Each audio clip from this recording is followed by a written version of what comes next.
So hello everyone, welcome to engineers career point platform. My name is Gurvinder. So आज का जो मेरा video है वो हरियाणा पब्लिक सर्विस कमीशन में असिस्टेंट एनवायरमेंट इंजीनियर के मेंस एग्जाम प्रिपरेशन से रिलेटेड है। जैसा कि मैंने पिछला वीडियो बनाया था जिसमें काफ़ी स्टूडेंट्स के डाउट क्लियर हुए हैं कि कितने मार्क्स तक बच्चों को अप्लाई करना चाहिए, कीपिंग इन माइंड जो जहाँ पे मैंने आपको एक रेफरेंस दिया था कि सेंटर्स के ऊपर जो है वो बच्चे नहीं पेपर देने आए, एग्जाम सिलेबस देख के ही घबरा गए। तो 70 to 75% जो बच्चे हैं वो एग्जाम देने के लिए ही नहीं आए। सिर्फ 25 से 30%, मेरा मानना तो 20 से 25% एवरेज है। लेकिन स्टिल कुछ बच्चों ने बोला कि सर हमारे सेंटर पे 25 में से 10 लोग थे, 5 लोग थे, मेरे को तो कोई ने ये भी बोला कि 2 लोग भी थे। चलो वो पार्ट एक हो गया। नाउ इस रेफरेंस में मैंने आपको बताया कि एक एवरेज स्कोर जो है आपका, कि जिसका कट ऑफ जो इन्होंने मेंशन किया था 25% या जो भी इन्होंने मेंशन किया है, तो उसके हिसाब से किन बच्चों को प्रिपरेशन कर लेना चाहिए। तो मेरी तरफ से ये है कि आपको मेजॉरिटी स्टूडेंट्स को कॉल आ जाना चाहिए, क्योंकि बहुत बच्चे ऐसे भी थे जो एग्जाम देने गए हैं, उनमें से कितने लोग विद प्रिपरेशन गए हैं वो भी एक क्वेश्चन मार्क है। तो प्रिपरेशन कंटिन्यू रखो, प्रिपरेशन छोड़नी नहीं है। और दूसरा चीज़ है कि अब आपने अभी तक जो पढ़ा है वो ऑब्जेक्टिव के पॉइंट ऑफ व्यू से पढ़ा है। मे बी शायद बहुत सारे क्वेश्चंस आप लोगों ने ऑब्जेक्टिव में सिर्फ इसी रेफरेंस पे आपने मार्क कर दिए होंगे, जो आप लोगों ने मे बी 9-10th के आसपास पढ़ी होंगी, चीज़ें रिकॉल किया होगा, कहीं पे सुना होगा, रिलेट कर लिया होगा। लेकिन जो प्रीलिम्स में ऑब्जेक्टिव का जो प्रिपरेशन है और जो मेंस में सब्जेक्टिव का जो प्रिपरेशन है वो टोटली डिफरेंट है। वहां पे तो ठीक है आपको टिक करना है, लेकिन मेंस में तो आपको पूरा सोल्यूशन लिखना है। तो वहां पे जो आपने किया, जिसने भी प्रिपरेशन किया, देखो कंटेंट तो आप लोगों का वही काम आएगा, सारा का सारा जितना आप लोगों के पास नोट्स है, सारा का सारा कंटेंट वही काम आएगा। लेकिन अब सब्जेक्टिव के लिए प्रिपरेशन क्या है कि अब हमें क्वेश्चन चाहिए कि सर किस टाइप के सब्जेक्टिव क्वेश्चंस बन सकते हैं। कुछ बच्चे इसमें से यहां पे ये भी डाउट आएगा कि सर जो कंटेंट हमने पढ़ा उसमें से बहुत सारे क्वेश्चन ऐसे थे जो नहीं आए। Don't worry about that thing, क्योंकि ये चीज मेंस में भी आप लोगों के पास होगा कि कुछ क्वेश्चंस वो इरेशनल डालेगा कि जिसमें बड़ा मुश्किल होगा आप लोगों को लिखना, और सभी के लिए होगा।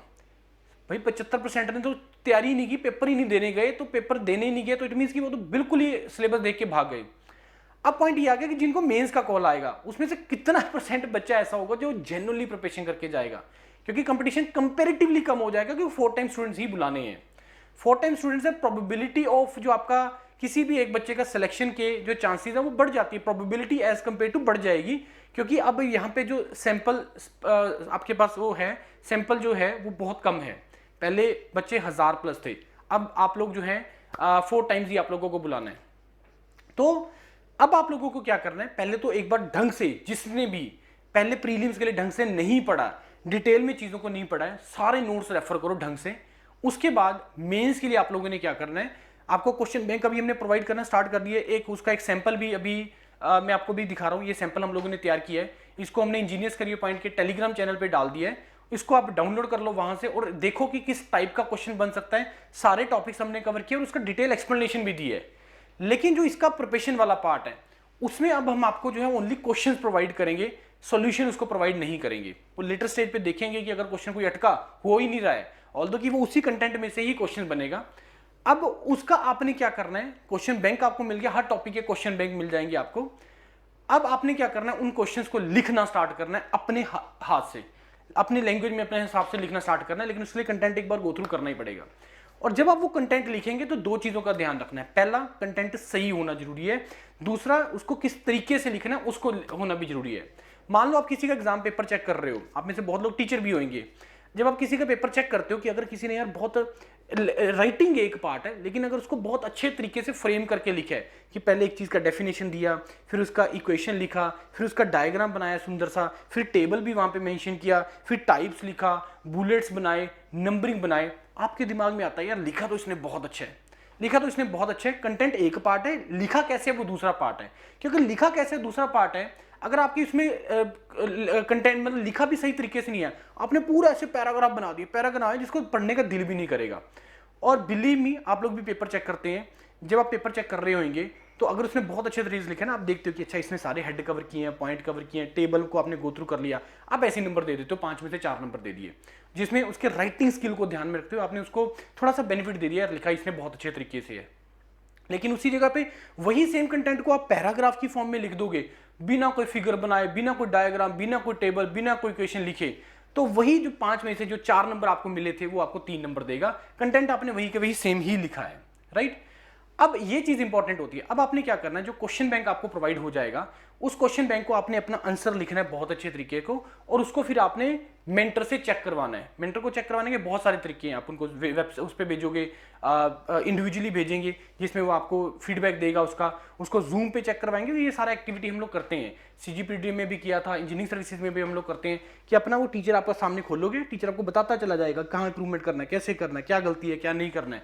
तो उसको चेक करवाइए टीचर से। आप टीचर से चेक करवाएंगे तो आपको अपने पता लग जाएगा कि हाँ यार इसको मैं ऐसे लिख सकता था, ये मैं ऐड कर सकता था, इसको लिखने का रिक्वायरमेंट नहीं है, अननेसेसरी लिखने का रिक्वायरमेंट नहीं है। बिलीव मी फ्रेंड्स, बहुत बड़ा अपॉर्चुनिटी है आप लोगों के पास, क्योंकि इसको बच्चा लेके सीरियस है ही नहीं है इस एग्जाम को लेके। ठीक है, जो सिंसियर है, सीरियस है, उन्हीं को डेफिनेटली कॉल आया, लेकिन स्टिल अब एक अगला चैलेंज है आप लोगों के पास कि जिसमें आपको आंसर लिखना है, रिकॉल नहीं करना है, लिखना है, और डिटेल में लिखना है आपको चीज़ों को। वो प्रैक्टिस के साथ ही आएगा। इसको करने का सिर्फ एक ही तरीका है, विद प्रैक्टिस। ऐसा नहीं है कि सर जितना आप क्वेश्चन देंगे क्या, जैसे ये आप लोगों ने पीडीएफ दी है, मैं आपको इसका पीडीएफ का भी एक बार गो थ्रू कर देता हूँ। ये पीडीएफ है, इसमें टीम मेंबर्स आप लोगों को पता है इन्होंने एफर्ट किया इसकी पीडीएफ को बनाने के। 150 पेजेस का ये पीडीएफ है, जिसमें कंटेंट्स में देखो सारे टॉपिक कवर किए हैं, सारे टॉपिक कवर किए हैं, पेज नंबर उसमें मेंशन किया हुआ है प्रॉपरली। और उसके बाद पहला इकोसिस्टम, क्वेश्चन लिखा, पैराग्राफ, उसका डायग्राम बनाया, फिर अगला टॉपिक बनाए, फिर उसके बाद सेकंड क्वेश्चन, फिर कौन से कंपोनेंट्स होते हैं, हेडिंग बनाई, उसका लिखा प्रॉपर। मतलब कंटेंट एक चीज है, इक्वेशन लिख दिया, कंटेंट एक पार्ट है, उसको कैसे लिखना है वो दूसरा पार्ट है। कंज्यूमर्स मतलब वो बढ़ेगा ना, आप भी बोलो यार छोड़ो यार इसको क्या पढ़ना, देखते हैं इसने क्या हेड कवर किए, अच्छा इसने प्राइवेट कंज्यूमर कवर कर दिया, थोड़ा थोड़ा सा पढ़ लिया, अच्छा उसने डिकम्पोजर कवर कर लिया। तो ये चीज जो है आपको हेल्प मिलती है जब आप उसका पेपर चेक करता है जो बंदा ना, तो उसको इस चीज का आपको वो बेनिफिट देता है। तो ये सैंपल जो पीडीएफ है, इसमें हमने सारे सब्जेक्ट्स कवर किए हैं, 5 से 10 क्वेश्चन हमने हर किसी के इसमें ऐड किए हैं। तो आप इस पीडीएफ को जो है वो डाउनलोड कर लो, इंजीनियर्स करियर पॉइंट के चैनल में से डाउनलोड कर लो। और जिन लोगों ने उस टाइम पे सीरियसली इसको प्रिपरेशन नहीं किया, तो अभी भी आप लोग उसी मॉड्यूल को ज्वाइन करके अपना योरपीडिया के साथ प्रिपरेशन कर सकते हैं। कंटेंट इमीडिएटली आपको मिल ही जाएगा वीडियोस पीडीएफ की फॉर्म में, और यहाँ से आप अपने चेक करवाना स्टार्ट कर दीजिए, राइट। और उसके बाद कोई डाउट रहता है स्टिल, कोई बात कोई डिस्कशन करना चाहते हो कि सर मेरे इतने नंबर बनने, मेरा ये हो रहा है, तो आप मेरे को कॉल करके डिस्कस कर सकते हो, उसमें कोई हेजिटेट करने वाली बात नहीं है, राइट। बाकी अच्छी अपॉर्चुनिटी है जॉब का, तो आपको पता ही है कि किस लेवल का जॉब है, असिस्टेंट एनवायरनमेंट इंजीनियर का। और मेहनत कर लो, प्रिपरेशन कर लो, जितने भी लोग को कॉल आएगा सारे के सारे मेहनत करके जाना, बिना प्रिपरेशन के मेहनत मत जाना, कि उसका कोई फायदा नहीं होगा फिर करने का, right. Thank you and all the best to all of you.